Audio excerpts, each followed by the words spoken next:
If you don't know who this is Gene Bailey. He is a far-right nutter butter of epic proportions who is absolutely obsessed with the idea that he's being persecuted at all times. It's an embarrassment at this point. Listen, I want to make sure you know that you can always watch our shows in the season of being canceled and suppressed and censored, and the enemy would like nothing better than to silence and intimidate. Oh my God, dude. Like, how long is he going to talk about being silenced and intimidated and mistreated and all that junk by the media? Really? Is he just gonna like keep going on and on and on and on about it? Get over yourself, man. Men and women of God and good Christian people like you and I, and prevent your voice from being heard on key issues impacting our nation. This enemy desires to dictate the morals and norms of our society today by attempting. Who is this alleged enemy? Who are you even talking about? Who is they? They are out to get us. What are you talking about? Anyway, I want to listen to what he has to say. He's hosting this TV show called Flashpoint. It's on Kenneth Copeland's TV network, KCM, or it's the Victory Channel. Yeah, the Victory Channel. So I want to listen to the Victory Channel, see what he has to say. And while we do, we're going to play some Mario 3. Just kind of going through, doing whatever. I'm in Big World now, so yeah. All right, let's listen to Gene Bailey pretend to be like this awfully treated victim. Oh, he's such a victim. Oh, he's such a victim. Can you believe how badly this guy's treated? And how many save states I've had to jump back to just get this? And it's a leaf, isn't it? It's a leaf. Why did I even bother? Attempting to erase the principles and the Word of God that has made our country exceptional. A quick glimpse across our northern border shows where this could lead if it's left unchallenged. Today, Red State reports Canadian government is proposing a bill that would raise the maximum punishment. Now listen to this, the maximum punishment for what they deem as hate speech from 5 years to life imprisonment. They get to decide that. Is that so? Okay, well, let's find out. Is that real? I will bet money that's fake. He claims Canada is passing a bill, has passed a bill, is talking about a bill that will put people in jail for up to life, right? Is that what he said? For hate speech. Let's just listen again, verify what he said. Today, Red State reports Canadian government is proposing a bill that would raise the maximum punishment. Now listen to this, the maximum punishment for what they deem as hate speech from 5 years to life imprisonment. So they're raising it from 5 years to life imprisonment for hate speech. Okay. Red State says this. Let's see if this is real. I mean, Red State, anything that Red State says is not real, just about. Red State, if you don't know, is like this far-right, like news. You can't even call it news. Not journalism. It's just a propaganda network. Canada hate speech law. Here we go. Here, Canada proposes life sentences for those found guilty of online hate speech. That's what Red State says. Now, let's see if there's anything to this, anything actually to it. It's Bill C-63. Let's read Bill C-63. This is from the Canadian Parliament, apparently. An act to enact the Online Harms Act to amend the Criminal Code, the Canadian Human Rights Act, and an act respecting the mandatory reporting of intent. I'm sorry.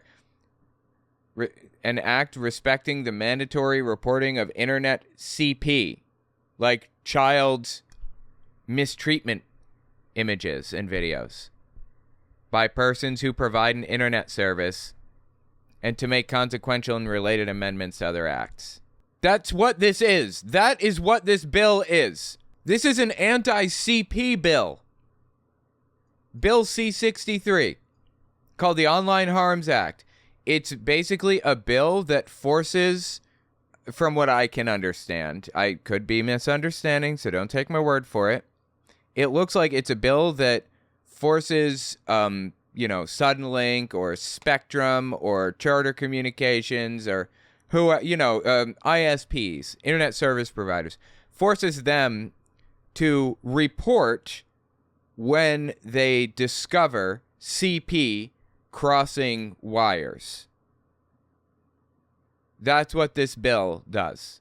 That's the summary. Okay, and red state has a problem with this. Why exactly? Part 1 of this enactment enacts the Online Harms Act, whose purpose is to, among other things, promote the online safety of persons in Canada, reduce harms caused to persons in Canada as a result of harmful content online. We're talking about CP right now, by the way. That's what this bill is about, CP. And ensure that the operators of social media services, in respect of which that act applies, are transparent and accountable with respect to their duties under that act. So this may actually go beyond ISPs. It might go beyond Suddenlink, Spectrum, or Charter Communications, or whoever.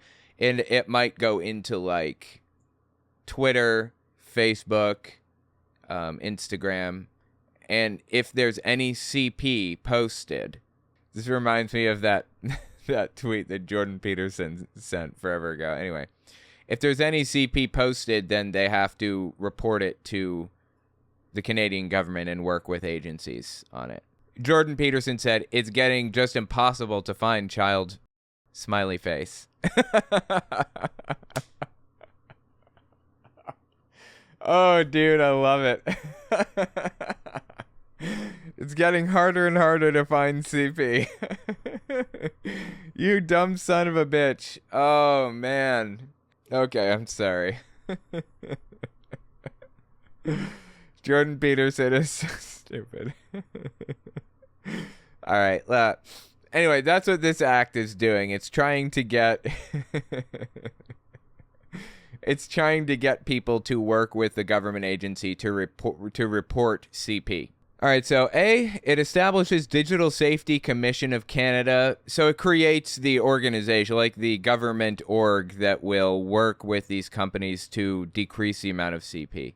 Where's hate speech? Okay, there is a line here. Part 3 amends the Canadian Human Rights Act to provide that it is a discriminatory practice to communicate or cause to be communicated hate speech by means of the internet or any other means of telecommunication in a context in which the hate speech is likely to foment... Wait, I'm sorry. Let me just blow this up a little bit. Where it's likely to foment detestation or vilification of an individual or group of individuals on the basis of a prohibited ground of discrimination. It authorizes the Canadian Human Rights Commission to deal with the complaints alleging that discriminatory practice and authorizes a Canadian Human Rights Tribunal to inquire into such complaints and order remedies.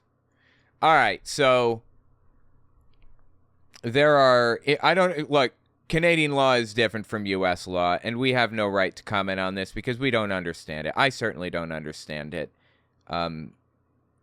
being from the United States. Like, I have a lawyer for a wife, or a soon-to-be lawyer. She's in law school. Not a lawyer yet. But she's like an American lawyer, or she's going to be an American lawyer, not a Canadian lawyer. They're very different. Like, the systems are really very different from each other. So I can't speak to it. But in the U.S. system, it's not even fair for me to say this. In the U.S. system, we have protected classes. I think there are 7. Okay, there's age, citizenship status, color or race, I guess, disability, gender identity, marital status, and partnership status, or national origin. Those are, there are more, apparently, protected classes under the human rights law in New York City. I don't know about, like, other areas. I don't know about Canada or the federal government. I don't know. It just depends. But apparently, it seems like Canada is making it the kind of thing where, like, it can be referred to a human rights group if you use, like, if you say, like, gas the Jews online or something, for example. And you're like trying to get somebody to, like, gas the Jews or something. Part 4 amends an act respecting the mandatory reporting of internet CP by persons who provide an internet service to, among other things, blah, blah, blah. So this is mostly a CP bill. Yeah, I just don't know enough. I'm sorry. I don't know enough about the Canadian law to understand fully. Yeah, I don't understand enough about the Canadian law to really fully get what's happening here. And I don't trust red states, what's the word? Their assessment of the situation. I don't trust red states information that they've laid out here. Let me see if I can find a little bit less biased source break it down for me. Interesting, I'm not seeing any unbiased sources even talking about this. CBC is okay. What's CBC saying about it? Online Harms Act won't ban awful but lawful content online, says Justice Minister. Okay, so this is CBC, pretty trustworthy. Justice Minister Arif Virani says the Online Harms Act won't give the federal government the power to determine what is and isn't appropriate content. The bill, tabled by the Liberal government Monday, includes an amendment to define hatred in Canada's criminal code. That definition, Virani said, does not include insulting or offensive content, but rather recognized hate speech like calling for genocide. Okay. People insult groups or people or races or religions all the time. That's going to continue to be awful but lawful. But when you call for the extermination of a people, you're hitting a hate standard that's already been entrenched by the courts. The bill proposes to police online content across 7 categories that it deems as harmful. That includes content used to bully a child or encourages a child to harm themselves, or CP. That's what the bill really is about, seems to me. An earlier version of the bill, first introduced in March 2022, has been criticized by the Conservative Party and privacy advocates as being overly broad and potentially damaging to free expression. All right. So what's my opinion on this? This is complicated. Should you be allowed to call for genocide online? That's really what this is about. Should you be allowed to say, I want the Jews to be gassed, for example. I want to do it. I want this, that, whatever. You can't already, right now in America, you can't say, I am going to blah, blah, blah. I am going to this place right now, and I'm going to go do this thing, and I'm going to take a bomb, and I'm blah, blah, blah, blah. You can't do direct, open threats of violence right now in the United States. And Canada appears to be expanding out to protect people from calls of genocide, not just people saying I'm going to do this thing, but people saying I intend to, or I would like to, or I want to see this happen to this person. Interesting. I don't know, I'd have to think about it a little bit, but red state's representation of it is certainly not accurate. We'll put it that way. So it seems like something that the right is kind of freaking out about right now. I don't know why the right in the United States would care, but Canada doesn't have the same kind of legal protections as the United States. And, as far as free speech goes, and honestly, in my opinion, the United States free speech stuff, I value it a lot.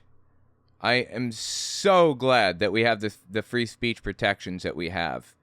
It's deeply valuable to me that, I'm protected. I can say whatever I want and I don't have to worry about being arrested or whatever. But I'm thinking that maybe they're a little bit too relaxed, the free speech laws in the United States. They might be just a little bit too relaxed. Maybe a little bit stricter. For example, Chaya Raichik, Libs of TikTok, getting people whipped into a blood frenzy so that they're willing to do things like call in bomb threats to children's hospitals. Chaya Raichik knew what she was doing. And you know what? If she didn't know what she was doing, then she was still doing it. So it's irrelevant. I don't care if she knew what she was doing or not. It was still happening. She was still responsible for all of that. So, oh my God, dude, I suck. Okay. Get down here, you stupid flame. Anyway, I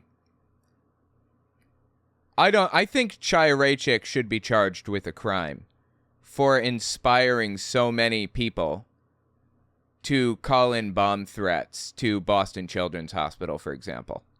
I think she should be charged with a crime for domestic terrorism, for causing people to, for getting people killed.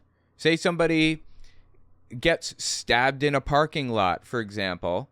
All right, let me give you a good example. Direct, straightforward, obvious example, okay? Bill O'Reilly used to be the main guy, the big host on Fox News. He used to be the Tucker Carlson of Fox News.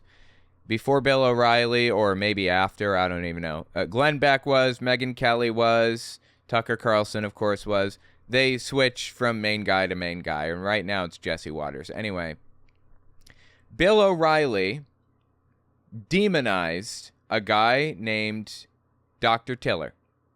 Called him Tiller the baby killer.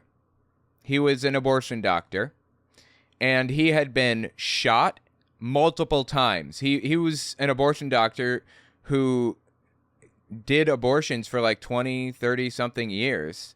And all through the 90s, he was demonized and hated and called names and targeted by Bill O'Reilly and Fox News and a bunch of others.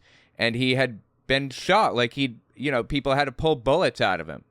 For real. Till one day he's at his church, walks out of church to the parking lot, and somebody walks up to him and kills him. Just like that. He's dead. Because of Bill O'Reilly. That was Bill O'Reilly's doing. That is his fault. He's responsible for that.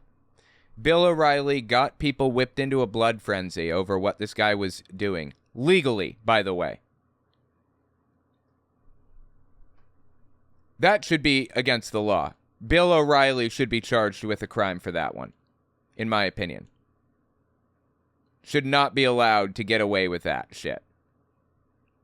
Chaya Raichik lives at TikTok, does the same thing. She gets bomb threats and all kinds of other stuff sent to hospitals or schools or whatevers. If she thinks that they're doing something she doesn't like, even if they're not. She should be in jail for that. That should be illegal. So yeah, I like where the United States free speech laws are. Big fan. I like the fact that I can say whatever I want. I don't have to worry about any of this stuff, right? I can say it without fear of retribution. But I think it should be just a little bit more strict than it is right now. Just a little more strict. And also, I still have to worry about retribution. Florida, right now, like to this day, is still doing things like they're trying to get bloggers or vloggers or anybody who criticizes anybody else online, like me, by the way, they're trying to get them to register with in a government database. You have to register if you want to be a vlogger. That's not good. That's not free speech. Do we hear these people talking about that? I think that bill fell away. It dropped off. It's not being used anymore. Anyway, the point is that I think that I like the free speech laws where they are right now. I want to see them a little more strict, just a little more strict. And as of this moment, I don't think that I have a problem with Bill C-63 from Canada. I would have to think about it a little bit more before giving a hard opinion on it or whatever. I just don't know. But I do know that Red State lies for a living. That's all they do they're propagandists. I do know that they're propagandists there and completely untrustworthy. So, yeah, hard doubt. Anyway, this all started because Flashpoint was talking about Bill C-63. What they deem as hate. And I don't even know where they got any of this information. This doesn't even make any sense. But okay, let's keep listening. Today, Red State reports Canadian government is proposing a bill that would raise the maximum punishment. Now listen to this. The maximum punishment for what they deem as hate speech from 5 years to life imprisonment. That does not, I don't know where they're getting that from 5 years to life imprisonment. It sounds to me like this law is already on the books, and it's not hate speech. It is, God, they shouldn't have even used hate speech in the bill. It's genocide speech. If you tell somebody that you intend to or want to or have an interest in committing a genocide against some protected class, disabled people or people of certain national origin or race or age, I want to kill all of these people. If you say something like that, then you will have to deal with a board that deals with this stuff. That's what it seemed like to me. I don't trust red state's interpretation, and I also don't trust Flashpoint's interpretation. They get to decide that. So we must ask, what does God want? Would he prefer for us to remain unoffensive or even silent? Yes, of course. Really? How does God factor into this at all? What the hell are you talking about? Are we to stand by and let his word over every aspect of our lives be vilified and nullified? Make no mistake, the line in the sand, it's already been drawn. I don't understand what he's even saying right now. And it couldn't be any clearer. We must take a stand for the righteousness of God that our country was founded upon. What, that law is not in our country, that's in Canada. What are you talking about right now, dude? I'm so lost. I don't understand. This is so confusing.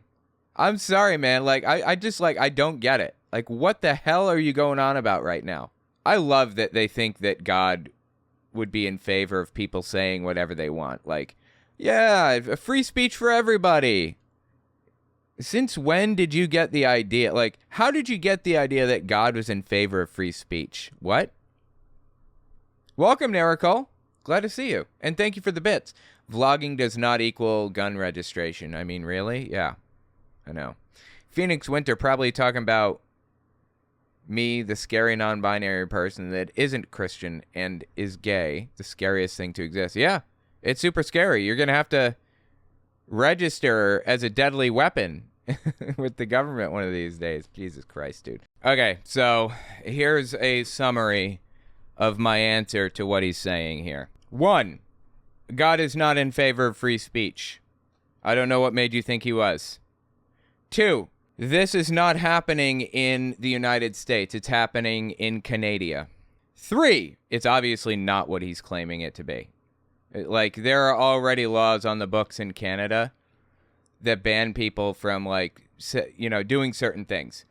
It's illegal in America to say certain things. You can't, go online and with a completely serious face and without any irony say, I want to kill the president of the United States. Or you can't get online and say, I intend to kill this person on this date doing this thing or that, whatever. You can't do that. That's illegal.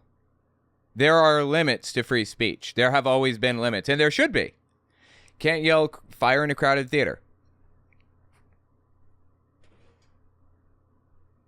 These people are just fear-mongering over stupid nonsense. And the covenants established by our founding fathers. Otherwise, we too risk being silenced. Time is running short. We too risk being silenced, yeah. Because God definitely wants people to be able to just say whatever they want, right? It's always been about saying whatever you want with God. Just talk about anything, And our ultimate decision will be connected to who we spend our time with and are concerned about offending. If you had to make a choice, are you more concerned about offending God or this world system we're living in? I'm sorry? This dude thinks that I'm offended by everything. I have, non-binary people in my chat right now, right? I and the non-binary people in my chat, we are not offended by anything that these people are saying. I hate to say it. I just think you're a scumbag is all. I mean, you can't stop me from thinking you're a scumbag, right? If you want to look like a scumbag, then be my guest. You're doing a bang-up job right now. I've said it before, I'll say it again. The battle we're facing is a spiritual battle, and it is indeed a battle for the very soul of America. Spiritual battle, yeah. So make sure every decision you make is based on your commitment to God and doing what He says is right. Totally, absolutely. Make sure that it's all based on... Because God hates cancel culture, and He likes offending people. It's His favorite thing to do. He wants to offend people. Absolutely, yes. Remember, Jesus came to destroy the works of the evil one. 1 John 3:8. Dude, I love when these people come up with, like, descriptions of... or Bible verses that they like. Bible verses that they take out of context to back up their already existing moral beliefs. I love it. By the way, I thought this used to be a hand that was like pointing like this when I was younger. You know, I thought this was a hand. It's a wing. Did you know this is a wing? I mean, I knew it was called a P-wing. So I probably should have like connected the dots. But I thought it was a hand that was pointing at something. That's crazy. Anyway. Jesus came to bring life and life more abundantly. The evil one came to kill, steal, and to destroy. John 10:10. It's time to choose. Like, I don't understand. Like, what is the point that he's trying to get to here? Yes, I can quote Bible verses too. Psalms 14:1. There is no God. I mean, like, what are you trying to prove? We can all quote Bible verses. Yes, the Bible really does say that there. Go there and see. Fine, I'm taking it out of context a little bit, but it does say it there, I swear. 1 John 3:8. Jesus came to bring life and life more abundantly. The evil one came to kill, steal, and to destroy. John 10:10. It's time to choose. Whose team are you on? I don't even understand. Like, what are you talking about? Why does he think that there's a team? Why does there have to be a team? What does he mean by whose team are you on? Does he mean, like, whose team are you on? The one that gets offended at everything, or God's team? Is that, like, what he's trying to imply? Or whatever? Like I said, I'm not offended by anything this guy said. Literally nothing that this guy says offends me. I just think he's a complete scumbag is all. With that, let me welcome my guest, Pastor Hank Kuhneman, Dutch Sheets, and a fan favorite, Lou Dobbs, is back with us again. Welcome. By the way, I don't know if you guys knew this. It's a weird little trick with Mario. If you're in the boot and you kind of climb off of a cliff and then jump, you have an extra jump stored when you walk off the cliff. You can jump midair. See? I just jumped midair. And that little mechanic right there is not in Mario Maker 1 or 2. Anyway, I thought it was kind of a cool trick. Like, it's a really neat little thing, I thought. There we are. Wanted to lose the boot. Okay, let's keep listening. So I guess we got Lou Dobbs on the show today. Okay, let's see what Lou Dobbs has to say. He was fired from Fox Business for something, wasn't he? Didn't he do something to some poor women or something? Gentlemen, glad you're with us tonight. When we see what's going on, when we see what's going on here, wow, that was weird. Right? When we see what's going on, top tier production, guys. I don't have top tier production, but guess what? I'm just some jagoff on Twitch and YouTube. You shouldn't expect top tier production from me. This is the Victory Channel with Kenneth Copeland Ministries. When we see what's going on here in America, listen, we have to take a step back and look at what... Oh my God, they're really messing this up. I love it. What's really going on in our political system. Now, I've just said about it's a spiritual problem that we've got to fix and not just a political one. But Pastor Hank, when we look at the politics of everything, it affects everything else. Go ahead. I'll let you comment and get us started. Well, first of all, I just do want to say this. I know that you and Dutch have your Flashpoint mugs. So do I. I have the homemade version that you can get right here on Flashpoint, Pastor Gene. Okay, shout out your merch. Great, fantastic. Yeah, that's what God would do. By the way, don't forget to check out my book, owenmorgan.com/book. I'm going to shout out my merch too. Not really merch exactly, right? But I'm also like, I don't feel bad about shouting out my book because I'm not claiming to be a man of God who is like using my authority as a, as a prophet of God to convince people that I know what I'm talking about or whatever. Little different. It says Flashpoint, but here's the real issue. I know you're laughing there. There you go.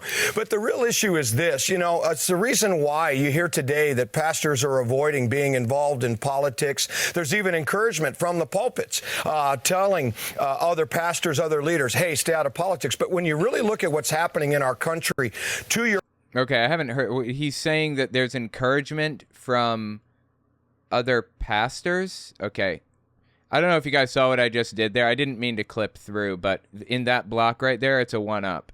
It's intentionally very easy to clip through on Mario 3. Like, they made it super simple to clip through blocks intentionally.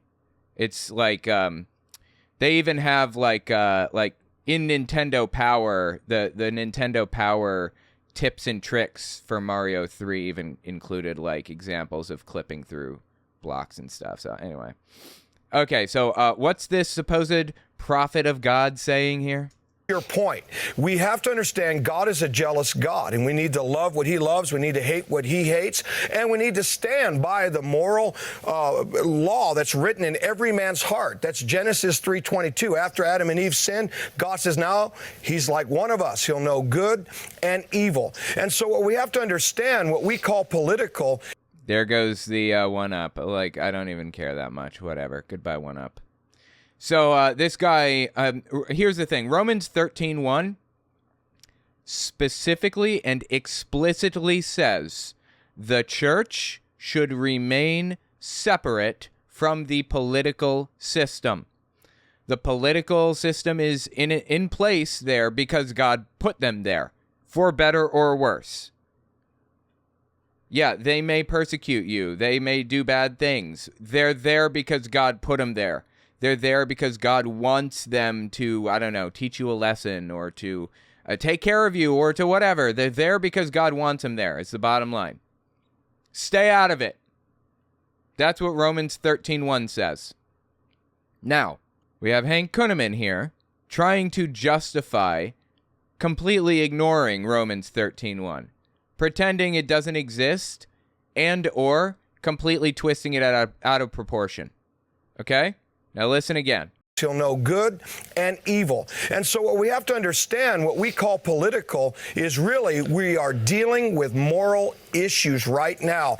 And if we know right from wrong, we need to stand then as human beings for what is decent and what is right.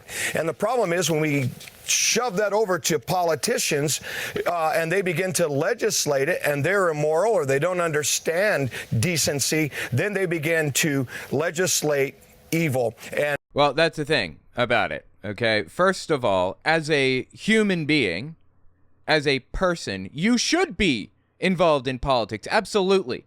Everybody in every church in America should be involved in politics. They should be voting. They should be encouraging their neighbors to vote, the whole 9 yards. Every church in America, except the pastor should not be telling the congregation how to vote.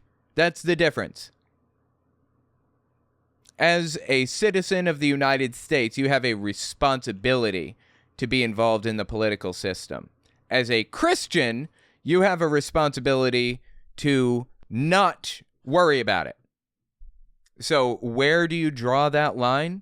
When you go to church, you worry about God.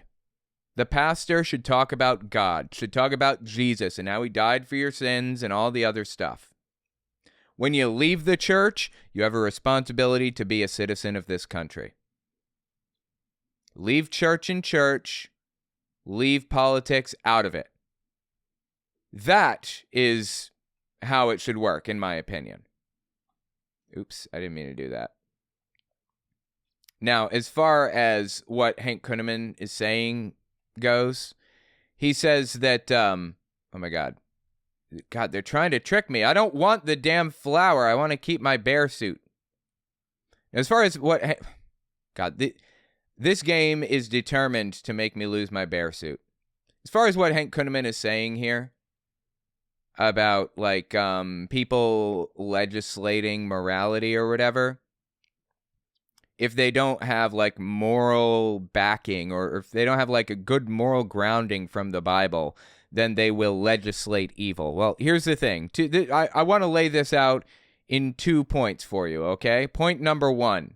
You don't get your morals from the Bible. Nobody gets their morals from the Bible. The Bible is 32,000 verses, written across 66 books by dozens of authors of varying political and status, wealth positions, and things like that. The Bible is written by people of varying moral beliefs. If you have a moral belief, you can find a verse in the Bible to justify it. You just can. So people aren't getting their morals from the Bible. They're getting their morals from their parents or their community.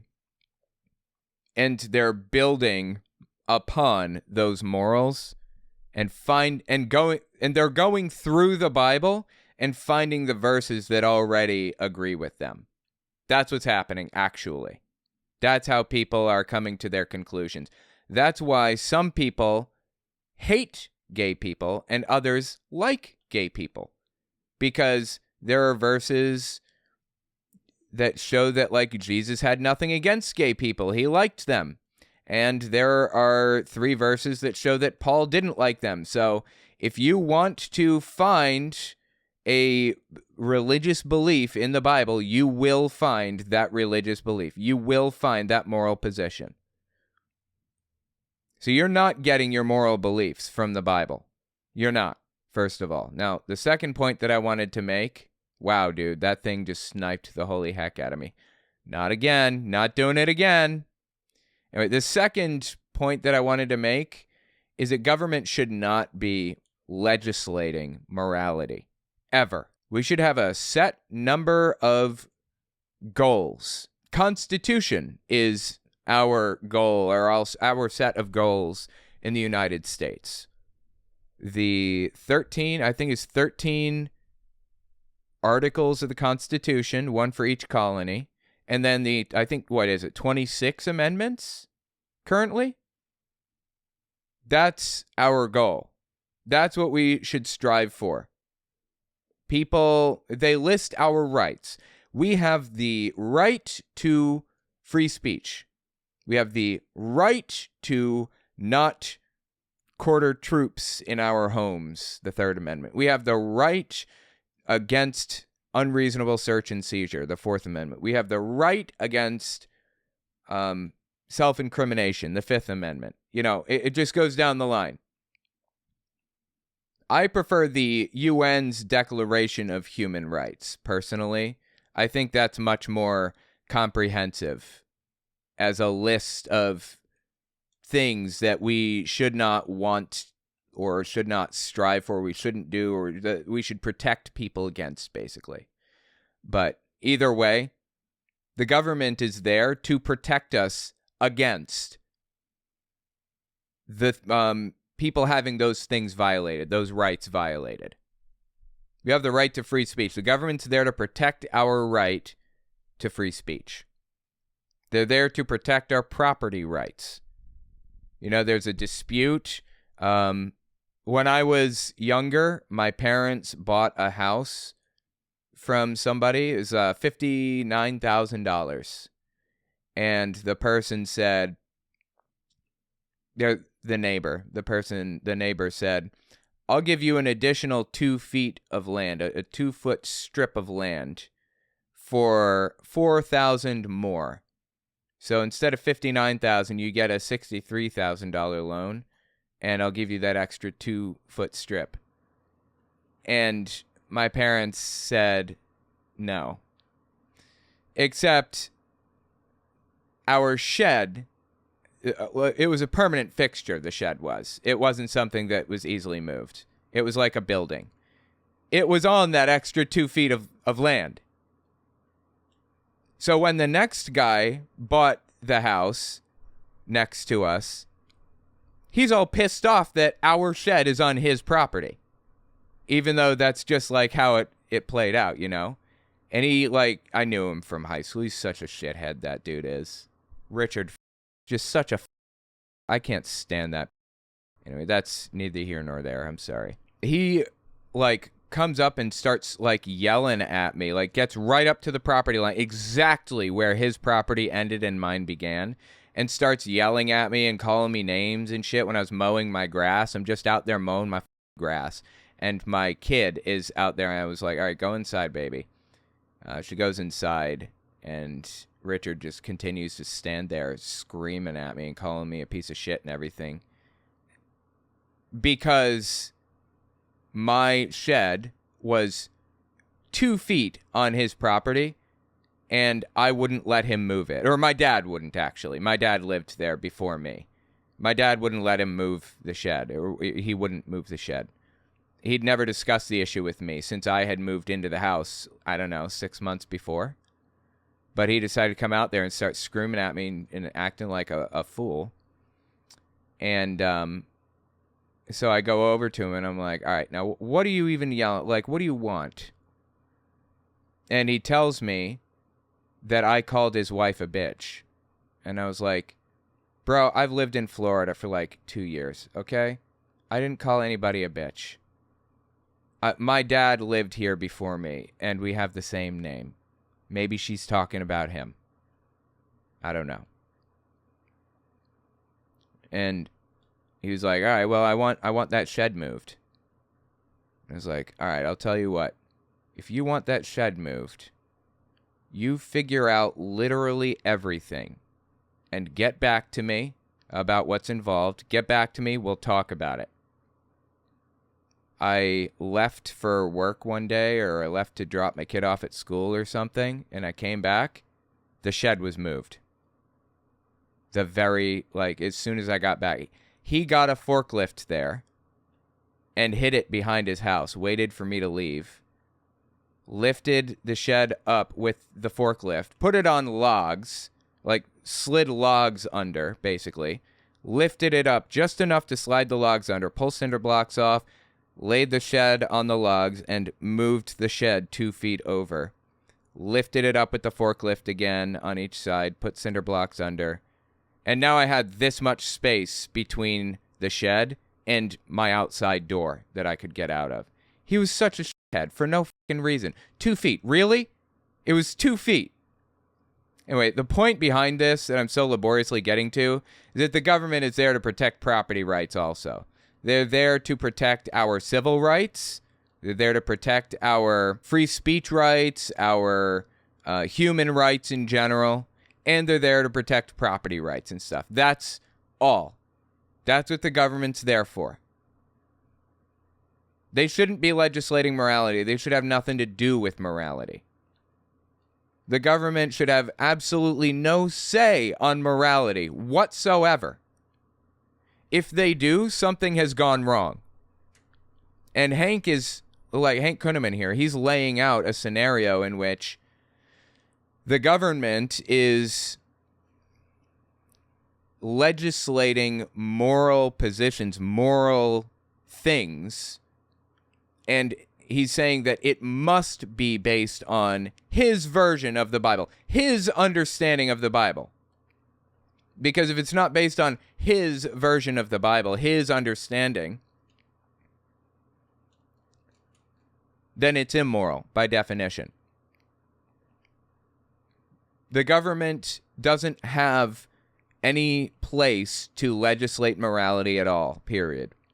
Now, I hear you saying, what about the right to, like, gay marriage? Isn't that a moral issue? It's only a moral issue because Christian nutcases like Hank Kunneman made it a moral issue. People are allowed to do whatever they want until it interferes with what other people are doing. Your right to swing your fist ends at the tip of my nose. I can swing my fist anywhere that I want. except for at your nose. When the government stops me from swinging my fist at your nose, it's not a violation of my rights. It's a protection of your rights. See how that works? Government is here to protect people's rights. No more, no less. People have the right to get gay married if they want. Guess what? People have the right to chop their junk off if they want to. That's an option. If they choose to do that, they can do that. People have the right to be trans or gay or straight or whatever. They, and they shouldn't be treated as any less valuable a citizen than anybody else. If they're black or white or straight or gay or trans or disabled or 80 years old or what, it doesn't matter. People should be treated equally, the same, across the board. Certainly in the eyes of the government. Now, Hank Kunneman is saying the government should take sides on moral issues. They should make decisions on behalf of people and say, like, gay marriage is wrong. Like, you can't get gay married. We're not going to let you get gay married because that's like morally unacceptable. You see how this is leading to absolute absurdity, right? If we have a government that doesn't take a stand on moral issues at all, it doesn't matter what society evolves into or changes into or whatever. It doesn't matter. We will always have a government that will protect people. And that's what I strive for right there. I strive for a government that will protect people from mistreatment at all costs. Anyway, apparently Dobbs, according to Nightmare Taco, Dobbs was fired from Fox Business because he was the fall guy for the Dominion and Smartmatic suits. I remember when that happened. That sounds right. Yeah, I think I remember that.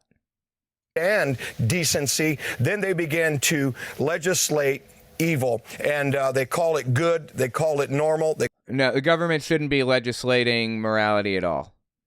Should be completely outside of morality. Call it hate speech. But now's the time that we've got to stand up for God. We've got to stand up for truth. The Bible says, lastly, speak the truth in love. And I want to challenge everyone who's watching, don't you dare back down. One of the greatest things you have inside of you is your voice. And you need to let your voice be heard on behalf of God, behalf of the children, and behalf of moral decency. Sure. Okay, yes, absolutely. You need to let your voice be heard. Of course, this guy believes you need to let your voice be heard to make sure that, like, absolutely terrible stuff. Like, let your voice be heard that gay people don't deserve the same rights as straight people. That's kind of this guy's, like, mindset or whatever. I agree. Whether you're religious, non-religious, whatever, you should let your voice be heard. Yes, absolutely. But pastors should not be pushing people into moral positions like that. Or they shouldn't be putting them in, I'm sorry. But pastors shouldn't be pushing people into political positions like that. That is wrong, in my opinion. And the Bible says it's wrong. And Hank Kunneman completely ignores that part. Well, that's right, Pastor Hank. And Dutch, I'll let you take this. But, if we don't stand up, our voice will be silenced. And that's what I was getting to at the beginning of the program. If we don't stand up, our voice will be silenced. Right, totally. Absolutely. Your voice will be silenced. If we have an opportunity right now. Bonhoeffer talked about Oh, man, he's bringing up Bonhoeffer. Okay, this is weird. I've heard the name Bonhoeffer like 16 times in the past couple of days. Bonhoeffer, I know nothing about him, basically, but he was, I believe, just a pastor in World War II who fought against Hitler in the early days. He was opposed to Hitler before it was fashionable to be opposed to Hitler, basically. And he's used as an example of why these people believe that Christians should be involved in politics. Should Christians have spoken out against slavery in 1850? Should Christians have spoken out against, Hitler in 1942, 1933, whatever? The answer is yes. Yes, absolutely. Christians should speak out against slavery, speak out against Hitler and the Nazis and the everybody else. Absolutely. Bonhoeffer did the right thing. Except they shouldn't have it enforced upon them, or they shouldn't have it imposed upon them by their pastor.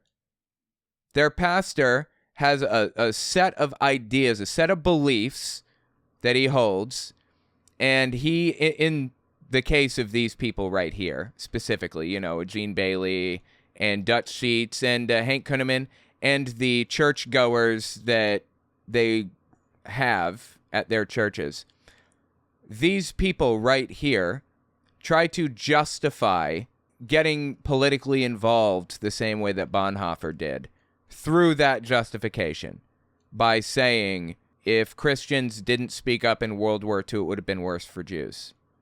So again, I reiterate, yes, absolutely, Christians should be involved, without a doubt. But pastors shouldn't be forcing their opinions on others and claiming God would not allow you to believe otherwise. Because guess what? There are pastors on all sides of the aisles who believe all different things.